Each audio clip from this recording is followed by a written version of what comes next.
Je ne pouvais pas me relever. J'ai tiré sur la flèche et j'ai réussi à la sortir de ma hanche. Mais à ce moment-là, l'hémorragie a commencé. Mais Dieu m'a envoyé un homme du village de Jonathan.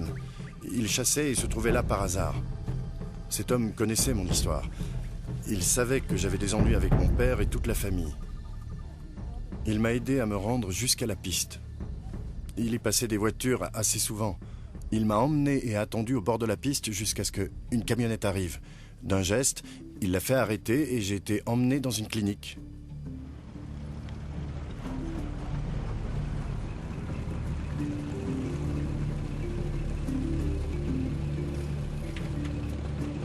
L'arrivée de cette camionnette était providentielle. Encore une fois, Dieu m'avait secouru. La clinique où on m'emmenait avait bonne réputation, mais les soins coûtaient cher. Et ce sont les chrétiens du village de Jonathan qui se sont cotisés pour payer mon intervention chirurgicale. Je suis resté plus d'1 mois en convalescence dans cette clinique. Ensuite, j'ai été accueilli au village de Jonathan où j'ai vécu pendant 18 mois. Mon père a fini par apprendre où je me trouvais. Et il a prévenu la charia. Les juges m'ont condamné à 6 mois de prison.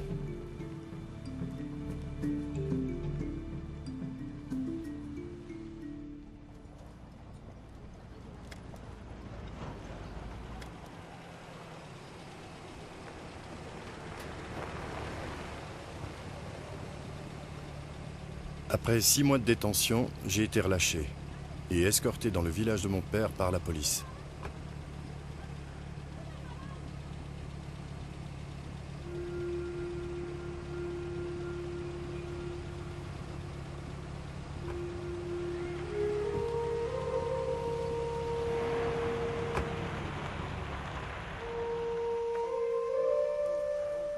Dès mon retour à la maison, mon père réunit tous nos parents et leur expliqua qu'il fallait que je sois bien traité. Il espérait que s'ils étaient bons et gentils avec moi, j'oublierais que j'étais chrétien. De plus, il me promit 100 vaches et l'argent nécessaire pour avoir 3 femmes si je renonçais à Jésus. Il m'encouragea aussi à oublier le passé. Pendant 7 mois, je me suis de nouveau occupé du troupeau de mon père. Toute la famille croyait que j'étais rentré dans les rangs, que j'étais redevenu un des leurs. Au fond de moi, je me rendais compte que ma foi disparaissait peu à peu. Je compris alors que mon père et ma famille essayaient de me séparer de mon Dieu. Je compris aussi que je ne leur avais jamais ouvert mon cœur. Entre. Bonjour, père. Bonjour. Tu vas bien? Ça va. Assieds-toi là.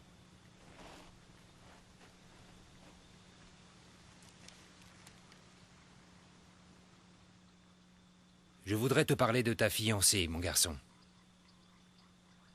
Tout est organisé, maintenant tout est prêt.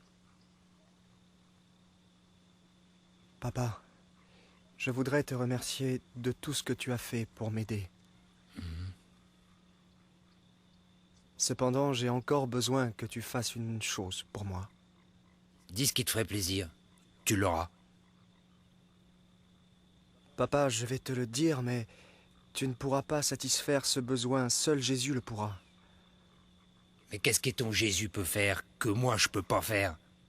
Vas-y, dis-le-moi. Papa, est-ce que tu peux me donner la vie éternelle?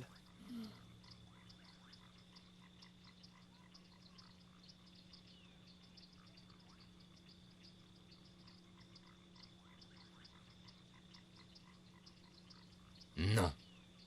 Je peux pas te donner la vie éternelle. Papa, comme tu ne peux pas me donner la vie éternelle, eh bien je reste avec Jésus parce que lui va me la donner.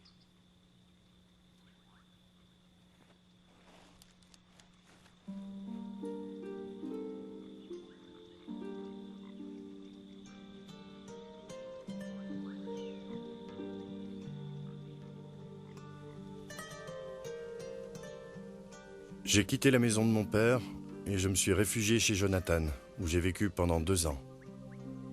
Pendant cette période, je ne ressentais aucune envie de communiquer avec ma famille. Je n'en ressentais aucun besoin. Puis un jour, je reçus un message. Mon père était à l'hôpital, très malade, et il désirait me voir.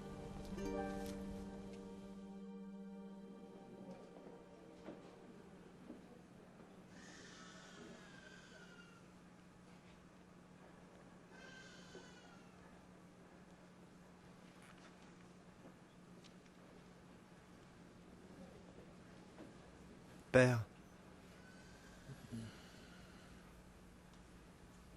Mon fils, tu voulais que je vienne te voir? je te demande pardon, mon fils. Te pardonner, papa? J'ai bien des torts envers toi. Par ignorance, j'ai mal agi. Et tu ne m'as pas jugé. Papa, sache que je t'ai pardonné depuis longtemps.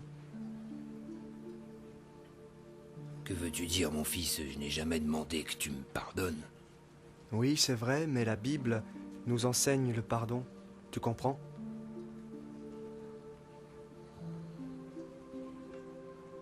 Mon fils, accroche-toi à ton Dieu de toutes tes forces. Si tu veux, il peut aussi être le tien, Père. Mon Dieu? Je ne comprends pas. Qu'est-ce que tu ne comprends pas, Père? Avec tous les péchés que j'ai commis, tu crois qu'il m'acceptera? Il est le Dieu d'amour. Il ne demande qu'une seule chose de toi. Ça coûte combien? Non, ça ne coûte rien. C'est un cadeau. Un cadeau, explique-moi. Grâce à Jésus, qui a racheté nos péchés, il suffit que tu l'acceptes comme ton sauveur et tu auras la vie éternelle. Tu veux bien l'accepter dans ton cœur? Oui, je désire recevoir ce cadeau. Tu veux bien qu'on fasse une prière tous les deux? D'accord. Répète après moi.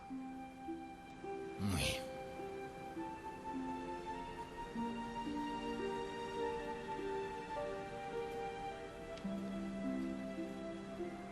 Jésus, je viens devant toi. Oui, Jésus, je viens devant toi. Afin que tu pardonnes tous mes péchés. Et je veux, Afin que tu pardonnes tous mes péchés, et je veux que tu deviennes mon Seigneur et mon Sauveur. que tu deviennes mon Seigneur et mon Sauveur.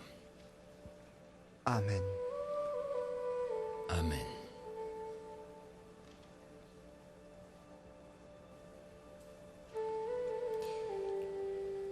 Maintenant, je vais prier pour que tu guérisses.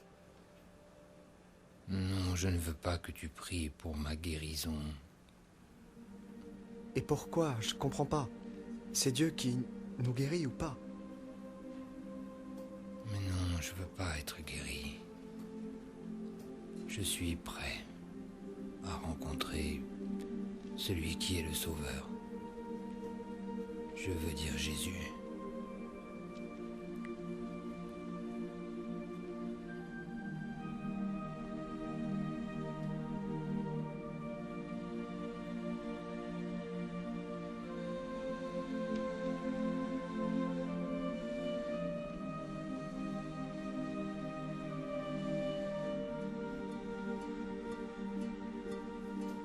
Mon père est mort 3 heures après avoir prié avec moi. Il s'est éteint dans la paix et dans la joie. Parce qu'il savait où il allait et qui il voulait connaître. L'espoir de rencontrer Jésus le fit passer de vie à trépas sans anxiété. Notre réconciliation effaça toutes les douleurs et les peines que nous avions connues. Dieu les fit disparaître. Et toi, mon ami, où en es-tu? Es-tu prêt à recevoir le pardon de tes péchés? Dieu est un Dieu de réconfort et d'espoir, un Dieu fidèle, un Dieu de justice et de vérité. Dieu est le chemin, la vérité et la vie, et c'est par lui que l'on reçoit la vie éternelle. Prépare-toi à le recevoir dans ton cœur laisse-le devenir ton Seigneur et ton Sauveur. Es-tu prêt, mon ami, dès aujourd'hui, à te repentir et à le recevoir comme ton Seigneur et Sauveur? Lui, il est prêt et il t'attend. Adresse-toi à lui maintenant. Il prendra soin de tous tes besoins. Il te rendra victorieux dans ta vie.